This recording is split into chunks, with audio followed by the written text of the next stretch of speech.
Assalamualaikum warahmatullahi wabarakatuh. Selamat pagi, siang, sore, malam. Perkenalkan, nama saya Fajar Arya Pratama dengan NIM A12 2025 07366, kode gelas A126202. Pada kesempatan kali ini saya akan memaparkan sekaligus mendemonstrasikan secara langsung hasil perancangan arsitektur jaringan hybrid yang telah saya buat. Untuk media perekaman saya menggunakan OBS Studio dan video ini tanpa diedit sama sekali. Jadi saya mohon maaf jika ada kesalahan kata saat pemaparan maupun demonstrasi, mohon dimaafkan. Eh, untuk selanjutnya kita akan masuk ke bagian pertama yaitu penjelasan perhitungan mass dan nilai Z yang telah saya tentukan. Oke, karena NIM saya adalah A12 2025 07366 dan kode kelas A1262, maka diperoleh nilai XX sama dengan 66, X sama dengan 6, dan YY sama dengan 02. Untuk jaringan cloud internet, mendapatkan IP 10.66.02.0 dengan CIDR per 26.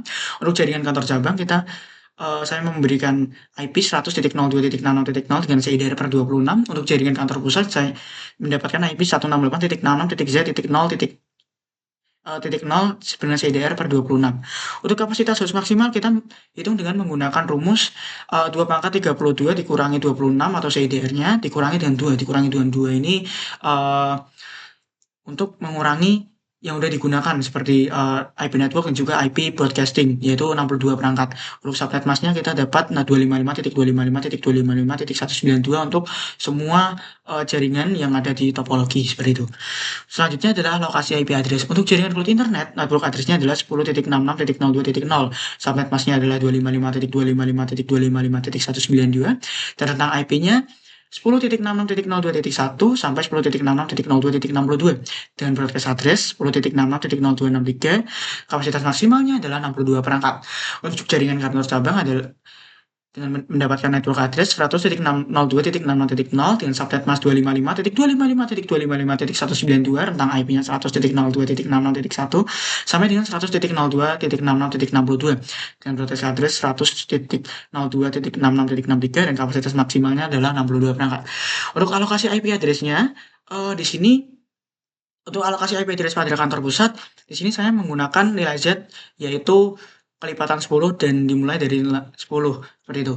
Untuk yang pertama pada lantai 1 network address-nya adalah 168.66.10.0, lantai 2 adalah 168.66.20.0, lantai 3.1-nya adalah 168.66.30.0 dan lantai 32-nya adalah 168.66.40.0 dengan subnet masknya adalah semuanya sama yaitu 255.255.255.192 dengan rentang IP pada lantai 1 yaitu 168.66.10.1 sampai dengan 62.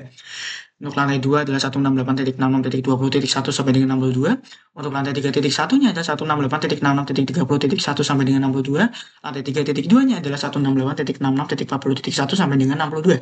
Untuk broadcast address-nya adalah 168.66.10.63. Untuk lantai 1-nya, untuk lantai 2 ada 168.66.20.63. Untuk lantai 3.1-nya adalah 168.66.30.63. Untuk lantai 3.2-nya adalah 168.66.40.63 dan kapasitas maksimalnya semuanya sama yaitu 62 perangkat. Seperti itu.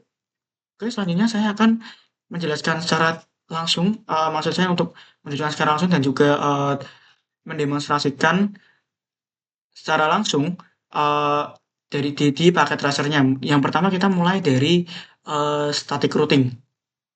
Oke, pertama ada router lantai 1. Nah, pada router lantai 1 ini karena dia hanya memiliki satu cabang, maka dia hanya memiliki satu next hop yaitu 10.10.10.2 untuk menuju ke semua jaringan dengan melewati router lantai 2 karena dia hanya satu cabang seperti itu. Untuk yang kedua ada router lantai 2. Nah, pada router lantai 2 ini karena dia memiliki 2 cabang, maka dia mempunyai 2 next hop yang berbeda yaitu 10.10.10.1 untuk menuju ke router lantai 1 dan 10.10.10.6 untuk menuju ke rantai 3.1. Oke, selanjutnya pada router lantai 3.1, pada router lantai 3.1, dia karena memiliki 2 cabang juga, maka dia juga memiliki 2 IP next hop yang berbeda juga, yaitu untuk 10.10.10.5 untuk menuju ke router lantai 2 dan 10.10.10.10 untuk menuju ke router lantai 3.2. Oke, selanjutnya kita lanjut ke router lantai 3.2. Oke. Pada router lantai 3.2 karena dia memiliki 2 cabang yaitu ke ASA dan juga ke router lantai 3.1 yaitu adalah dia memiliki 2 next hop yang berbeda juga yaitu 10.10.10.9 untuk menuju ke router lantai 3.1 dan 10.10.10.14 untuk menuju ke Ciscoasa.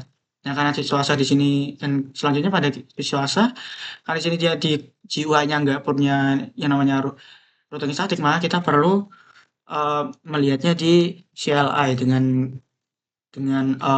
perintah show run. Seperti ini sebentar. Nah, ini dia, yaitu kita mempunyai dua rute, yaitu rute inside dan rute outside. Untuk rute inside-nya itu dia menuju ke router lantai 3.2 atau kantor pusat, yang outside itu dia menuju ke router kantor cabang dan router edge. Nah, seperti ini. Karena dia memiliki dua cabang juga, maka ada dua next hop yang berbeda, yaitu 10.10.10.13 untuk menuju ke router lantai 3.2 dan juga 10.10.10.22 untuk menuju ke router kantor cabang ya. Itu selanjutnya. Oke, pada router kantor cabang, karena dia memiliki dua cabang menuju ke menuju ke Ciscoasa dan juga router edge, maka dia memiliki dua next hop yang berbeda juga, yaitu 10.10.10.18 untuk menuju ke router edge dan juga 10.10.10.21 untuk menuju ke Ciscoasa. Oke, yang terakhir yaitu adalah router edge. Nah, di router edge ini dia hanya memiliki satu cabang sama dengan router lantai 1, maka dia hanya memiliki satu next hop, yaitu 10.10.10.17 untuk menuju ke router kantor cabang seperti itu. Nah, setelah itu selanjutnya saya akan menunjukkan konfigurasi Ciscoasa. Nah, seperti ini konfigurasi Ciscoasanya, sama seperti tadi kita enable dan show run. Seperti itu. Setelah itu kita lanjut. Oke, di sini aja. Oke, yang pertama pada interface gigabit internet satu persatu, yaitu di mana interface ini masuk ke gig satu persatu untuk menuju ke router lantai 3.2. Nah, di sini saya ngasih nama inside karena jaringan di sini tuh yang harus dipercaya, yang jaringan kantor pusat adalah jaringan yang terpercaya. Kita kasih security level 100 seperti itu. Oke, selanjutnya adalah name if outside. Di mana name if outside ini dia menuju ke kantor router cabang, yaitu dengan kabel gigabit internet 1/2. Nah, untuk security levelnya karena dia jaringan yang tidak dipercaya, maka dia adalah security level 0. Seperti itu. Oke, selanjutnya saya akan menunjukkan akses listnya, konfigurasinya seperti ini, yaitu ada extended permit dan juga deny, yang dimana permit ini adalah yang diizinkan. Yang pertama adalah 100.2.66.0, yang dimana dia memperbolehkan masuk ke 168.00.10.0 dan juga 168.66.20.0, dan jangan lupa tambahin ICMP-nya, dia bisa bolak-balik seperti itu. Dan juga di sini ada yang tidak diperbolehkan untuk memasuki jaringan adalah contohnya di sini ada 100.2.0.0 di mana dia nggak bisa masuk ke 168.66.30.0 dan juga 168.66.40.0. Nah, selain itu dia juga dengan IP 10.6.2.0 atau jaringan edge itu nggak boleh masuk ke 168.66.30.0 dan juga 168.66.40.0, yaitu di mana router lantai 3.2 dan juga lantai 3.1. Jadi dia nggak boleh masuk lewat PCP. Dia nggak boleh mengirimkan pakai data ke PC-PC yang ada di sini. Ya, seperti itu. Oke. Selanjutnya yaitu saya akan memperlihatkan konfigurasi tentang inspect-nya dan juga ininya maksimum untuk bisa masuk dan keluar, yaitu 512 byte, di mana DNS-nya nanti tuh 512 byte yang bisa keluar masuk. Jadi kalau misalnya dia lebih dari 512 byte yang keluar masuk, maka dia akan diblokir oleh switch ASA-nya ini. Yang pertama ada inspect DNS preset map, yaitu yang dimana DNS-nya ini fungsinya untuk mengawasi query atau response DNS-nya. Yang kedua ada FTP, yang dimana untuk mengawasi sesi FTP. Setelah itu ada HTTP untuk jadi biar bisa traffic websitenya bisa masuk ke lantai 3.1, dan juga ada ICMP untuk mengawasi ping. Habis itu TFTP untuk mengawasi traffic TFTP seperti itu. Oke, selanjutnya saya akan mendemonstrasikan secara langsung Karena yang pertama, yaitu pengujian tentang, eee, akses web dari server cloud, yaitu uas.it.com, seperti itu. Kita coba pada PC 0, contohnya. Ini kita web browser. Nah, kita langsung masukkan uas.it.com. Ya, kita go, tunggu dulu, karena ini baru pertama-pertama dibuka, jadi emang nggak bisa, maka harus di spam seperti ini. Nah, maka keluar yaitu dari hasil dari DNS-nya atau web dari server cloud-nya, yaitu kartu ujian saya. Ada nama, ada name, ada kelas, ada mata kuliah, dan jadwal ujian saya. Seperti itu. Untuk selanjutnya yaitu adalah pengujian dari PC cabang ke PC lantai 1 dan 2. Dan di mana ini harus berhasil.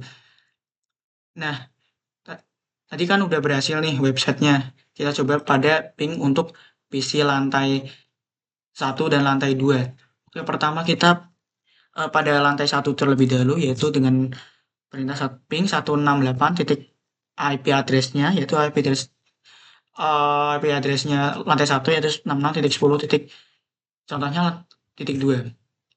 Kita enter. Oke, yang pertama request timeout, kedua dan ketiga, keempat bisa reply, seperti itu. Oke, selanjutnya pada kita langsung ping lagi, ping untuk ke lantai 2. Apakah bisa 168.66.20.3, contohnya seperti itu. Kita ping,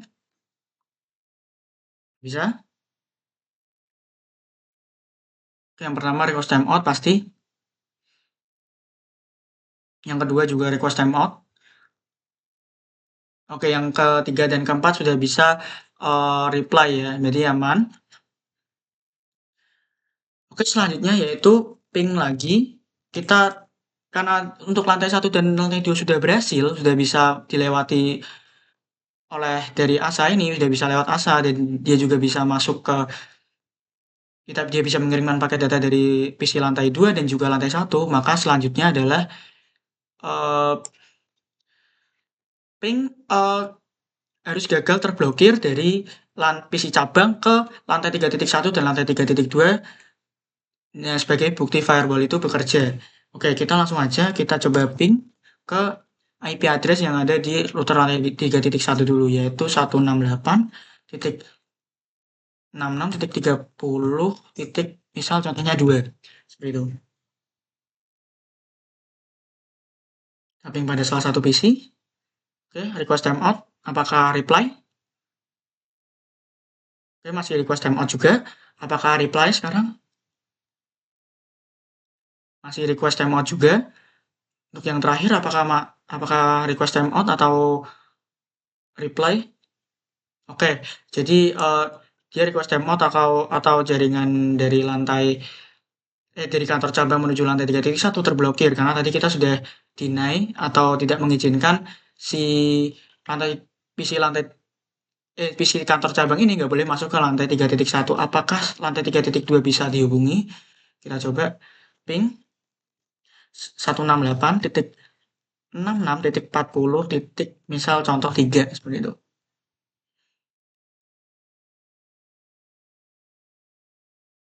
Oke, pertama request timeout.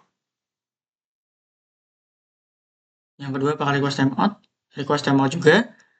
Pakai yang tiga request timeout.